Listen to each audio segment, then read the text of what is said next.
నేను శ్రీనివాస్ అయ్యర్ని, consultant surgical gastroenterologist at Harini hospital. ఇవాళ యాక్చువల్లీ GERD గురించి మాట్లాడదాం. GERD is basically gastro oesophageal reflux disease. అంటే సాధారణ భాషలో తినేది ఛాతీ మీద రావడం కానీ, ఛాతీ వెనకాల మంట పడడం కానీ, లేదంటే కొంతమందికి మింగడానికి ఇబ్బందిగా ఉండటం కానీ, ఇవి సాధారణంగా టిపికల్ సిమ్టమ్స్ లెక్క కింద వస్తుంది. అంటే జనాలకి కొన్ని సిమ్టమ్స్ లక్షణాలు కొన్ని ఉంటాయి, ఏది టిపికల్గా GERDకి ఉంటాయి. కొన్ని ఏటిపికల్ సిమ్టమ్స్ ఉంటాయి. ఏటిపికల్ అంటే మెడలో మంటగా ఉండడం, లేదంటే ఊపిరితిత్తుల్లో తినేది మళ్ళీ నోటికి దాని ద్వారా వెళ్ళేసి ఆస్తమా లాంటిది, లేదంటే recurrent lung abscess, lung infection, pneumonitis అట్లాంటివి రావడం.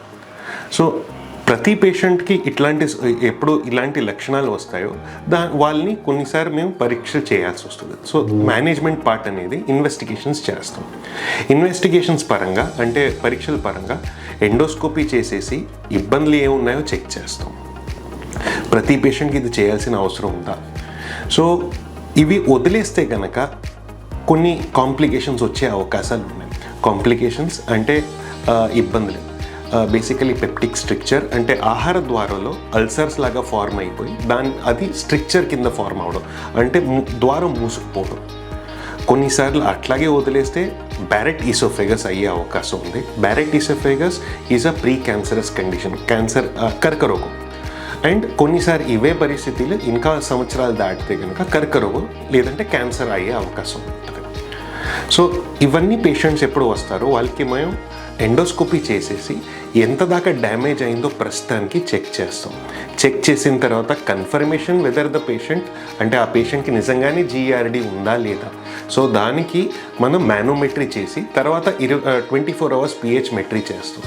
24 hours pH మెట్రీ అంటే ముక్కు ద్వారా ఒక ట్యూబ్ వేసేసి ఎంత దాకా యాసిడ్ ఎక్స్పోజ్ అవుతుందో, ఈసోఫేగస్కి ఎన్నిసార్లు యాసిడ్లు వస్తాయో అవి చెక్ చేస్తాం.